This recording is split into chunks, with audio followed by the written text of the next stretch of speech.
Hello, and welcome to ADEC's In Conversation special series addressing COVID-19. I'm your series moderator, Dr. Jill Harrington, coming to you from our nation's capital, the Washington, D.C. area. Joining me today, also in conversation, is Mr. Isaiah Allen, our Executive Director of ADEC, coming to us from Minneapolis, Minnesota. Today in conversation, we're going to be talking about COVID-19, mindfulness in uncertain times. And this will be, for now, the last in our series. And we wanted to kind of end on a mindful note. And with me here today is Heather Stang. Heather Stang, as you know, is a member of ADEC. She's also at the Mindfulness and Grief Institute in Hagerstown. She's the host of the Mindfulness and Grief podcast and author of the book Mindfulness and Grief. Heather is also a certified yoga therapist, as well as a sanitologist. And I am very fortunate to have her serve on our committee for the Abstract Peer Review Committee. And she's been a diligent member of that peer review committee, the committee that reviews all the abstracts submitted for a professional conference every year. So thank you for joining us here today, Heather. Thank you so much for having me, Isaiah and Jill, especially during this really challenging time. To be able to share mindfulness and how it can help is truly a gift and an honor. Good, thank you so much. And how can being more mindful help someone who's feeling overwhelmed by grief and COVID-19? What do you think?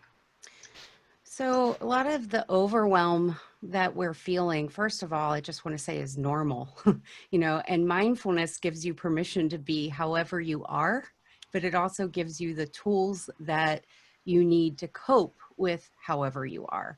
So part of what we're experiencing is natural and normal. We're facing major changes financially, socially. There's the fear that we could get sick, that our loved ones can die. Of course, your body and your heart are going to just feel heavy and unsure what to do. But mindfulness invites you to look at the bigger picture and check in with what is real and what is true. And so much of our time right now, and really all the time because we have human brains, is spent worrying about what happened in the past and rehashing the things that happened that we could have done differently or that we wish someone else had done differently, and rehearsing what could happen in the future or worrying about what could happen in the future. And I think right now what I'm seeing in my client base and the people that are around me, which is a little different than just when grief itself shows up, is that anticipation of the future is where a lot of the anxiety and stress is coming from. Mindfulness invites you to bring your attention and your awareness into the present moment. Like, what's really happening right now? And yes, you might be feeling anxiety and worry right now. But if you are, say, like me, I can only speak from my own experience, but right now, in this moment, I'm actually safe. And so widening out your awareness to where you're conscious of all the experience that you're having, rather than just focusing in on what's causing you worry and stress. And so this has many benefits because first off, it helps stop the biological response to stress. And that is what we are all in right now. Our bodies are on hyper alert, where they're just ready to fend off what's happening. Or for some people, they're hypoaroused. Their energy level is dropped. They're isolating. You may be trying to numb or distance themselves from what's happening. Mindfulness invites us to be in between hypoarousal, hyperarousal, where we're just right in the middle with what is real and true. So interesting. I once heard mindfulness compared to driving a car. And if you look too far ahead and if you look too far back, I mean, it's human nature for us to do those things. It's human nature for us to kind of look back and to look ahead, to try to plan where we're going and see where we came from. But mindfulness, if you do that too much, you're not really aware of what's in front of you. And that's the most important place to be, especially when you're driving. So it's so interesting that you actually say that. Yeah, actually, when you said that, I laughed because here we are. You and I both live kind of in the DC metro area where driving is, oh, a nightmare for many people most of the time, not right now. And all the, road rage is a perfect example of mindlessness, Mhm, where people are taking things personally. They're not actually thinking about, because here's one of the pieces of mindfulness I love. It empowers you to notice how you are reacting and responding, mhm, and then change course if you need to. A lot of times people think of mindfulness as maybe zoning out or ignoring your problems or getting a clear mind, which would be really nice. But in the midst of uncertain times and difficulty and grief and anxiety, there's a lot going on in your head.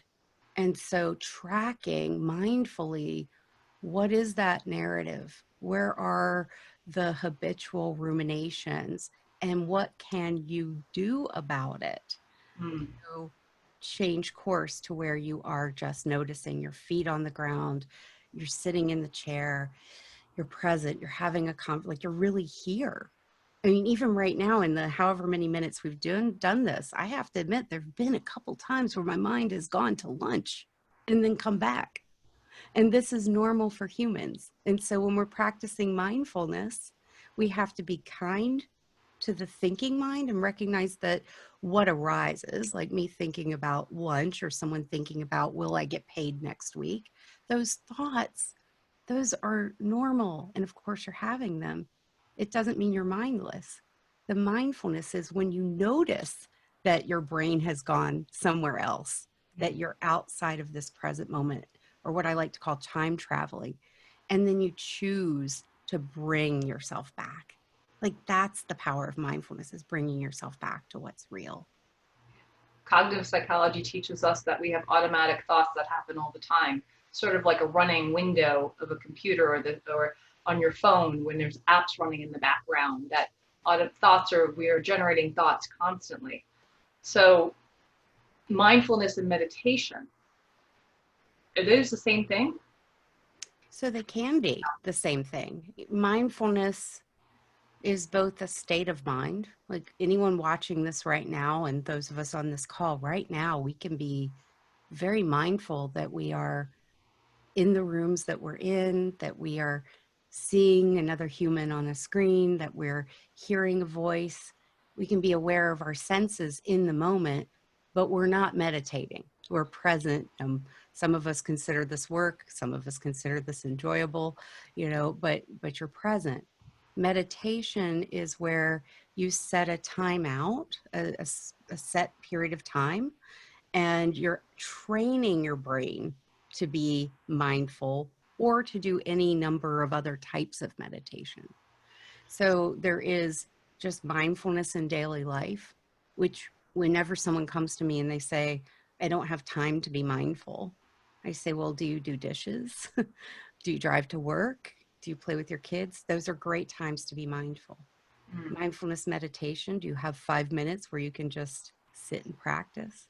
But it's important to recognize that meditation, while there is a mindfulness meditation, there are many other types of meditation that are equally beneficial. And sometimes when things are particularly difficult, might be a little more accessible. mm, So just to think of the word meditation as very similar to the word exercise. When you do physical exercise, you're strengthening your body to be resilient so you can move through everyday life, so you can lift the groceries, so you can lift your child, so you can walk up and down stairs, right? With ease as we age. That's why we exercise, to keep our bodies healthy. And of course, that can impact our mental health too. Meditation, and I want to say with exercise, there's many ways you can exercise. There's tons, right? Biking, hiking, walking, yoga. With meditation, it's the same thing, but with your mind. You're training your mind to be resilient when you are bombarded with difficult emotions. And you can do that through mindfulness meditation, where you are simply sitting or walking and you are paying attention to your sensory experience in the moment. You're not time traveling, but you're aware. What am I seeing? What am I hearing? What am I smelling? What am I, even what you're thinking, because your thoughts are happening in the moment. The difference is not getting hooked by your thoughts where they take you down a rabbit hole. You know what that reminds me of, Heather? Hmm. Reminds me of, um, I don't know if you've ever seen any of the Spider-Man movies, but when he first learns that he has his senses, and when we're hyper aroused, our senses are kind of sometimes all over the place, like they're too heightened. And then he's able to kind of gain some control of his sensory part of his body to harness those senses. That sounds a lot like what you're talking about. It's exactly what I'm talking about. And when I worked on the superheroes of grief book with you, mindfulness is your superpower. Spider-Man is such a great example, and you can see it in the movies, where he becomes really aware. And it's just amazing how when we are hyper focused on our senses in a mindful way, because we're not fixated. Mindfulness is expansive where you're noticing all of your senses. And I want to come back to that because the difference between focused meditation and open awareness, there's a difference there. There's a continuum, but it does make you more powerful because you are more tuned in, Mm. and it can kind of slow things down too. But when we're stressed, our senses in that part of the movie, he was highly stressed because these were like new and foreign to him. But when we're stressed, our senses can really get over exaggerated, right? And you get overwhelmed by them. Yeah. But when you're calm, like here's the flip side, when you're calm and mindful, your senses are also heightened, but in a different way. It's Hmm. a, it's like a different texture. When you're feeling anxious, there's that feeling you're going to jump out of your skin and everything's buzzing, and it's usually very unpleasant. But when you're mindful, you're still aware of your senses. And if you watch Spider-Man, when he goes, yeah, at first it was very stressful, but when he goes into, I'll say altercations with the bad guys, he's aware of his senses, but there's a calm, what we would call in mindfulness, and this is my favorite word of all, equanimity. Explain that. It's where you are calm and balanced and even keel no matter what is happening. Hmm. Now, getting to that state takes practice. And just like Spider-Man or any of the superheroes have to practice, even though they have these imbued skills, they have to learn how to master them. Hmm. Um, Especially during uncertain times, which we're in right now. If I said, go sit and meditate for 10 minutes and everything's going to be okay, that would be very misleading. Just like with exercise, it does take some practice. And mindfulness does not ask you to pretend that everything is okay. And it doesn't say that if you are feeling anxiety, that you're not being mindful. Hmm. It's how you're relating to what's arising.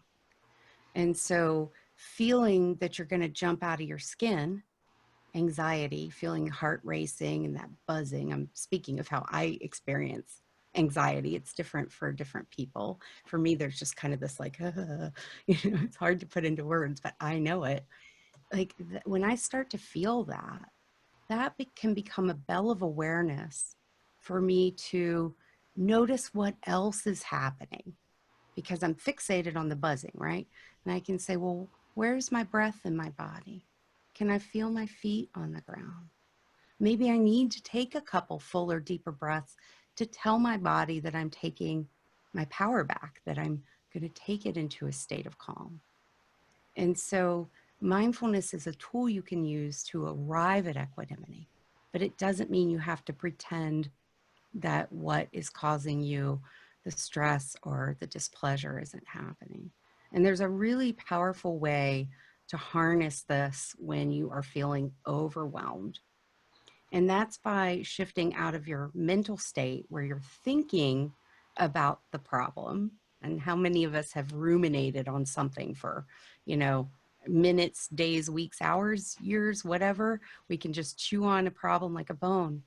The way out of that in mindfulness is to turn to, what does anxiety really feel like in your body?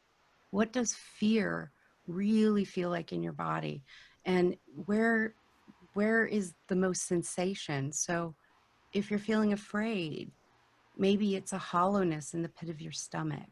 And so you get really curious about the physical, your senses here, you're turning towards your senses, the physical sensations that are there. You can notice what types of thoughts are you having, but doing all this without problem solving, analyzing, judging, letting it take you down some other path. But how am I right now? And then wrapping that in compassion, which is something that can often get, not often, but sometimes be overlooked as part of mindfulness. Um, What exactly do you mean by that? so, in meditation, you can do what we would call a focused meditation, where I might say, Jill, for the next 5 minutes, just try your best to focus just on your exhale and nothing else. Okay. And that's focused meditation. Then I might say, Jill, notice your breath, notice how your body feels, notice sounds as they come and go, notice a taste if it arrives in your mouth as a thought comes. Notice that thought is going through your mind, but don't try not to get hooked by it. Okay, that's awareness. And sometimes that's what is taught as mindfulness. But acknowledging that mindfulness, while it is a natural human state, that the meditations that we're learning today come out of the Buddhist roots. They come from thousands of years ago, from teachings of people who are long gone but have left a huge impact on many societies. A key part of mindfulness was having compassion for the person who's practicing mindfulness. One of my favorite quotes around this comes from the great meditation teacher and researcher, Dr. John Kabat-Zinn. And he says, in Asian languages, the word for heart and mind are one and the same. So if you're not hearing mindfulness in some very deep way as heartfulness, you're missing the point. Something like that. I might have butchered that a little, but isn't that beautiful? It's beautiful. So while we're looking at the present moment somewhat objectively, just trying to see what is real, what is true, which might mean that when you're noticing that sensation in the pit of your belly that's making you feel like you're going to throw up, you also spend a little bit of time noticing where you're not feeling that. You're widening out to mindfulness. You're seeing it through a lens of compassion. And so rather than saying, I shouldn't be feeling this way, I'm defective, there's something wrong with me, you lean into the part of you that says, this is hard and it really hurts and I care about it. So And you're looking at it in a very non-judgmental way. absolutely, you're It's dropping easy the for us judgment. to criticize ourselves. So easy. And it's easy for us to criticize ourselves, That's like one of the things that new meditators have to learn is, oh, I'm a bad meditator because I wasn't able to be compassionate. Okay, can you drop that narrative and just notice, like, right there, I wasn't being compassionate. How can I change that? Mm-hmm. You know. So there's this kind of interesting paradox where mindfulness is both somewhat passive and somewhat active. Yeah. You're just being with what is, but if it can help you to feel less stress, less anxiety, be more connected to yourself, be more connected to others, then there's an active piece too. Do you think it helps people to get to know their stress and especially anxiety, which is, I often teach as a CBT therapist, it is a normal and natural human emotion. There is a range. There is a range from worry to excessive worry to full-blown anxiety to a panic attack. But, our alert system is there for a reason. It is our alert system. And, stress and anxiety can be very helpful to us human beings. But it sounds like mindfulness really allows you just to look at that very objectively. It is our alert system, and those dark emotions, anxiety, fear, shame, blame, guilt, remorse, regret, depression, all of those, they're messengers. And once you start to see them as gifts that are telling you something's out of balance and giving you the opportunity to try your best to find a way to tend to it, that's where radical change happens. I see this all the time. I run online meditation for grief groups. And when people usually join, they haven't had a lot of mindfulness training. And it can be, I mean, this is why I love doing what I do. Even in the first session, if we do a practice where we turn towards what hurts and give it attention and tend to it rather than avoid it or obsess over it, but we give it that kind attention, that empowers us to navigate whatever life throws our way. How do you think people can use mindfulness? And you've given us already some really great examples, but we are really in uncertain times right now. You know, some places are opening, some places aren't opening. We don't know what the foreseeable, even the vision of the road ahead is. I mean, when you're driving, at least sometimes you could see a little bit of the road ahead. We don't really have a vision of that right now. So how do you think mindfulness can help people cope with these really uncertain times right now? You know, I got a vision when you said that, the car and the road right now, and it's like our windshield is covered in mud. You know, and maybe every now and then the windshield wiper can scrape a little off, but it's just, we don't know what happens next, and that makes it very hard for the mind to make decisions, for us to decide what do we want to do. And so I'll give you a few tips of what you can do right now today. One of the things that you can weave in, that I'm sure everybody watching this is going to eat a meal today, so you can take the first couple bites of your meal and really savor what you've put in your mouth. Hear the crunch of whatever it is, smell the food, use food to come to your senses. Another thing is mindful walking. If you are able to go outside from wherever you are, then go take a walk and see, and this isn't easy, see if you can walk and just pay attention to walking rather than thinking about what you're worried about or what you need to do next or what happened yesterday, but just feel the movement in your body, feel the breath.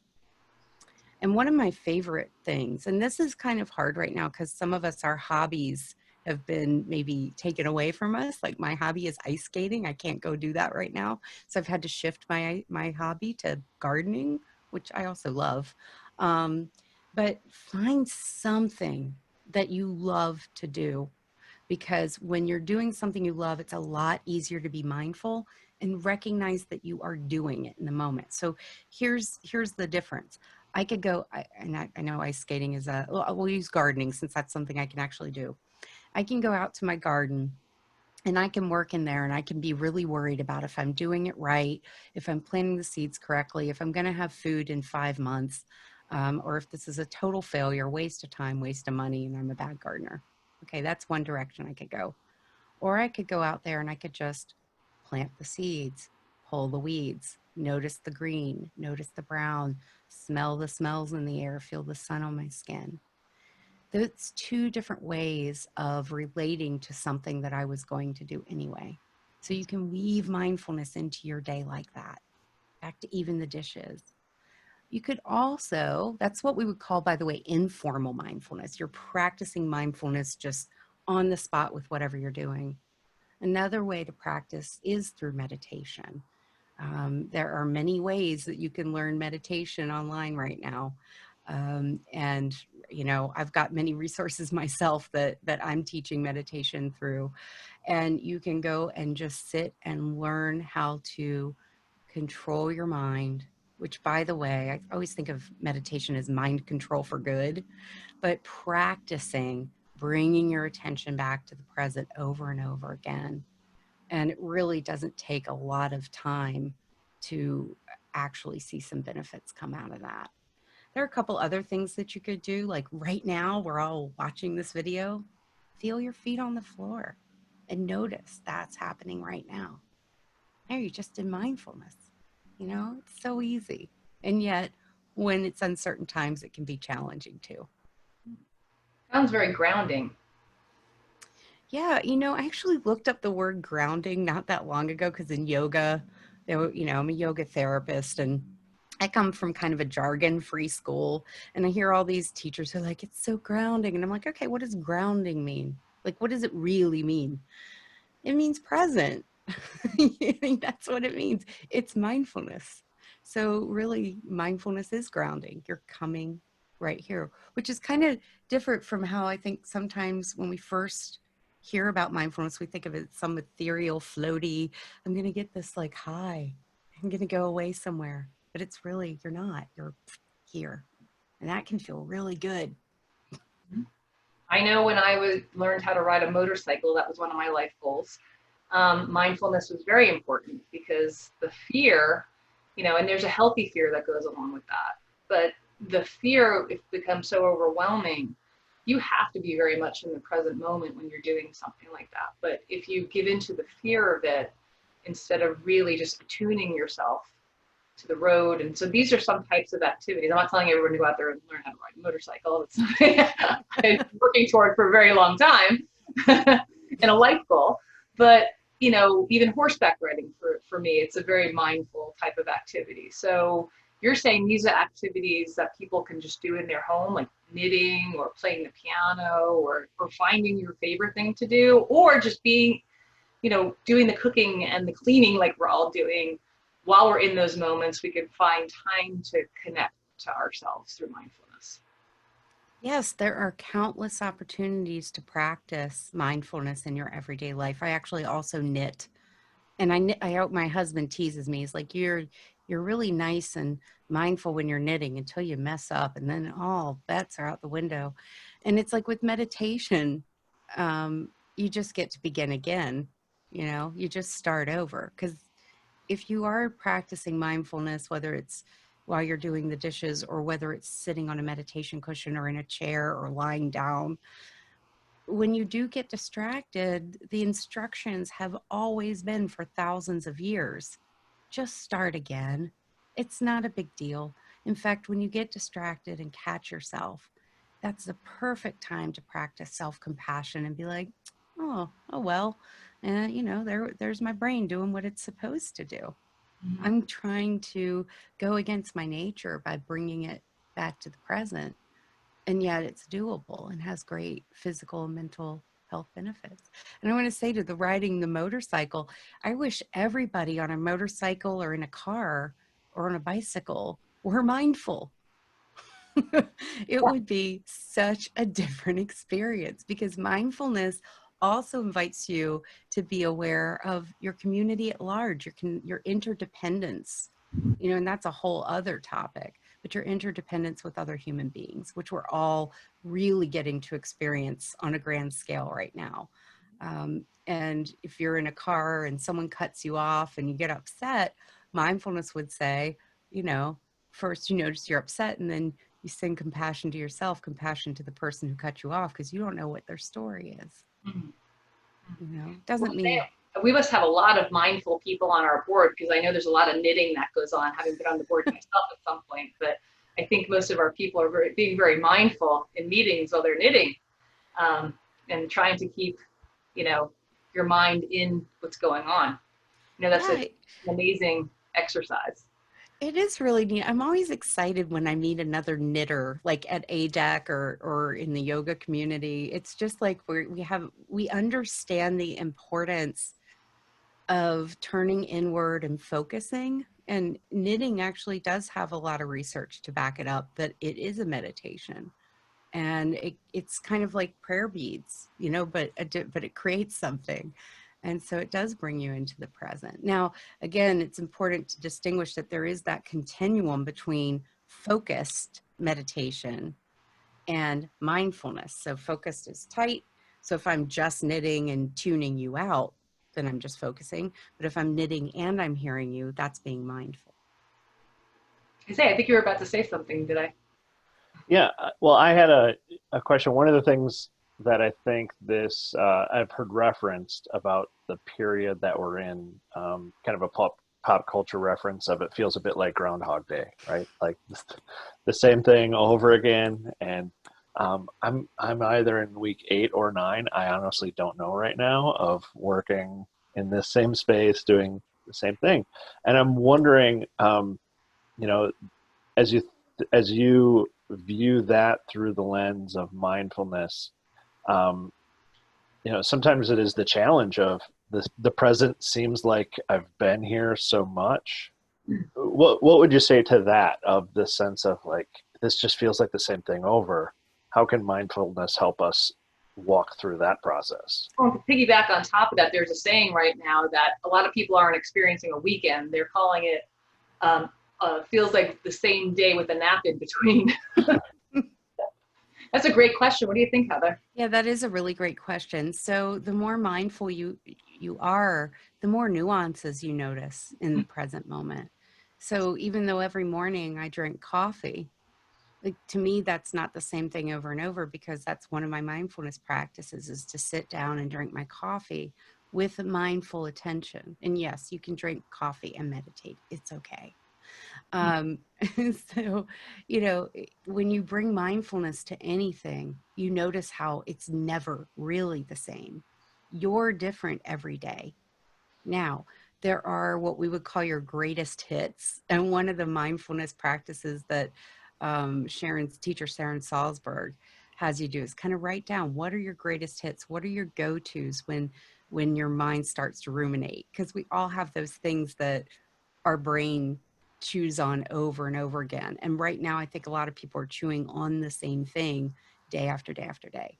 So here's your homework, is when you notice that something feels like, I've been here before, I'm always going to be here, it's how it's been. See if you can bring some freshness to how you view it. You're changing your attitude towards it. And so while nothing externally may have necessarily changed, it's how are you changing the quality of your attention? So can I be more compassionate to myself in this moment? Can I notice that I'm working on yet another report, and I'm working on reports day in and day out, and my feet are on the floor today, and I'm feeling, my back, how straight my back is or not in the chair? Widen it out. you know there's a lot happening that we miss when we're stressed out, because naturally, when we're stressed, our view tightens in. We become more myopic because we're supposed to be able to tend to what's in front of us that's the problem. But the problem is, right now, a lot of our problems are going to keep happening and we can't actually solve them. So we have to relate to them different. Does that give you is that a good homework practice? I love a good homework assignment. I think that's great. Heather, what would you say? I mean, Isaiah is in a management profession. There's a lot of people out there like him at jobs where he's on Zoom all day. I know for us that are therapists here at ADEC, I mean, our membership varies. So we have people in administration, we have people in therapists or academics. A lot of people are complaining about Zoom exhaustion. You're staring at the screen all day. Can you give us any tips about, how to cope with that with mindfulness? Absolutely. And, the Mindfulness and Grief Institute was on Zoom before Zoom was, is well known. So I've been running meetings on Zoom for about 4 years now. And even I'm starting to feel a little Zoom fatigue. And so here's what I'm doing. One is I'm keeping really good boundaries with my time, because it's really easy right now I have a program on my computer called Rescue Time that tracks what programs do I spend in, and I get a report every week, and it lets me know. In the very first week that everyone was on lockdown, I worked 4 times as much as my normal week, which I was like, whoa, that's not good. So making sure that you are scheduling time away from the computer. I know not everybody has control over when meetings happen. Sometimes that's outside of your control. But if you can even get a little bit of space to get outside, focus on things in the distance, that's helpful. I also think right now, one of the things we have to track with our Zoom fatigue is how much of the rest of our time are we on screens? Are we watching the news? Are we on Instagram? And recognizing that screen time impacts your brain where it can impact your sleep. And so I really recommend, one of my favorite things to talk about is sleep hygiene. Really recommend that everybody sets their devices to go to the blue light filter around sunset or earlier every day, that you do make sure to schedule time away from screens, that you do practice mindfulness when you're on Zoom calls. It is really easy when you're on a screen. It's so much easier to be distracted than when you're in a room with other human beings. And so, whenever you notice yourself feeling that fatigue and overwhelm, bring yourself back to your body. If you're feeling lethargic, give yourself permission to take a couple breaths. I know this might even sound really elementary, but stay hydrated, you know, and move when you can. Like I've been keeping this ginormous. This is from the San Diego Zoo, which, you know, this is like my honor to one of the last trips I had. But this is full of water, and I try to drink a lot of that. That's going to actually help with your focus too. Yeah, So, I had to learn that early on, sitting in a chair with a therapist, that I needed to drink water while I was talking so much. yeah, Hydrated right away, especially if we tend to keep water here, right, Isaiah, during most of our ADEC in conversations, so that we can, sitting in this chair for extended periods for people it's causing a lot of stress to the body and the mind. So that's those are absolutely. really great tips to get, to make sure you put some boundaries around that and get away from the screen, as well as being mindful of what you're probably watching, because there's a lot of negative things going on when you're on TV, especially the news. Absolutely, and that'll impact your dreams. I just did an interview on the Mindfulness and Grief podcast with Dr. Joshua Black, who has done a lot of research on grief and dreams. And one of his articles, I think, was just in Death Studies or Omega. But we talked about one of the dreams he had after watching the news on the podcast, so I can kind of share it, and how news was impacting his sleep and his dreams. And of course, we've seen articles of how people's sleep and dreams have been impacted by watching the news. And so one of the things you can do is take a break from it. If you need to stay informed, which, I think there's a balance to be struck there. There are different ways of getting the news than sitting down and watching it for 3 hours. Those 3 hours could be time spent getting outside, moving your body, doing some gentle yoga, gentle stretching, spending it doing something you love. So I think that part of where we can kind of circle back to mindfulness is become mindful of how you're spending your time and what you're putting into your mental body. Are you spending time doing things that lift you up? I'll tell you something that is, I never thought I would do, that is just so silly. I mean, this is incredibly silly. One of my pandemic self-care things, and this is on a screen, so take it with a grain of salt. I started an Instagram for my dog. Like, that has nothing to do with anything. It is just fun and silly. And it's time that I spend giggling and, yeah, pretending I'm a dog. Levity into your life a little bit. Huh? Bringing some levity into your life. Yeah, exactly. It's some lightness. It's like, what is something that's so not what I normally am doing all the time? And as a grief person, as someone who's supporting, my awakened community is full of people who are grieving and going through the pandemic. And people who are in my community are all over the world. And so there's a lot of heaviness, there's a lot of uncertainty, there's all the politics of it. And so I noticed early on that, I was spending a lot more time online with my people, which I want to do. But I also am aware that I have to do things for myself to keep myself resilient, Mm. so that I can support my people. And that's where my meditation practice, I did have the first couple weeks where I was eating horribly, but I'm back to eating mindfully. That has made a huge difference in my mood. Um, I mean, baking bread was fun, but it was not helping me. So this is like, I'm giving you the insight into how Heather's coping, but I'm using mindfulness of body, mind, and spirit and movement, to keep myself resilient for the people I serve. Sure, because in kind of closing a little bit, as we're getting to the end of our time, I mean, how about people? It's easy to say, okay, I'll turn off the news and I won't. But there's a lot of us that are on the front lines in mental health that, we are absorbing and taking in a lot of pain and stress of other people. But there's also healthcare workers that are in the midst of helping to treat COVID. There are those who are on the front lines at grocery stores, who are people who are working, are essential workers. But for those of us here at ADEC, that we're still kind of moving forward, taking care of people who are grieving, who are in a lot of pain, a lot of distress. I had a client on the phone the other day. She works in a healthcare facility as a dietitian, and she's really afraid because they're not practicing PPE there, and just the stress and the anxiety. And we kind of absorb a lot of that and go through that with people. So what would you say are some helpful tips for practitioners? I work with a lot of healthcare workers before this, and mindfulness on the job can be really helpful.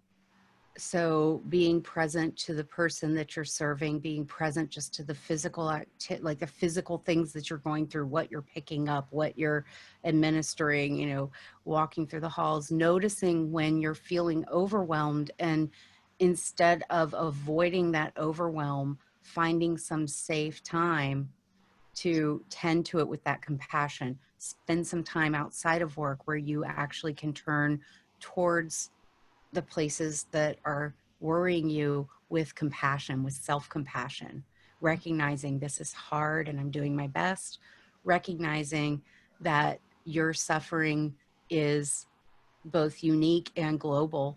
That's a big part of self-compassion. I'm not working on the front lines, but I've thought about the people working on the front lines, and my hope for them is that when they feel like they're not doing a good job or they can't make something happen because they don't have the right resources, when the self-criticism shows up, which is not their fault, by the way, but I'm sure it shows up, is that's a perfect time to say, this is hard and I'm doing my best, and recognizing that there are bajillions of people around you who are feeling the same way. Because one of the things that leads to burnout is feeling like you can't actually make a difference. Mm. And so while you might not be able to save everybody and fix this and stop it, your presence with another human being who is suffering is absolutely making a difference, no matter what the outcome. Well, we know that this doesn't happen overnight, Heather. How long does it take? How long do people have to really practice to see some results? So I have seen people like get a good night's sleep for the first time in months after just one day of practice, if they're doing like a focusing meditation or meditation for insomnia. But there's some interesting research that came out from Elisha Goldstein, who's a teacher that I like to take classes from. And he found that even just like 3 weeks of practice can shift anxiety and depression. So while the research shows that it might take a few weeks, for your body to start shifting and getting on board, I have people that in a matter of days notice that they're less reactive, less angry, less hostile, and have hope. Mm. And I have some stories too of people who the first day they practice were like, wow, after that 10-15 minute meditation session, I feel better than I've felt in a long time. So start as soon as you can if you're not already doing it.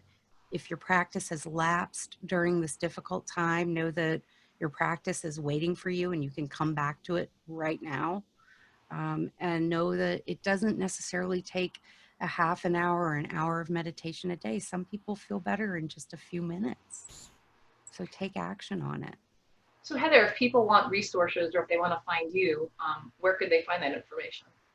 So the website is mindfulnessandgrief.com. I have guided meditations up there that you could start this evening practicing. I have a navigating grief guide that's free that walks you through what I call the mindfulness and grief system. And that goes over focusing meditation, mindfulness meditation, and compassion meditation, as well as online groups. And most importantly, listen to the Mindfulness and Grief podcast.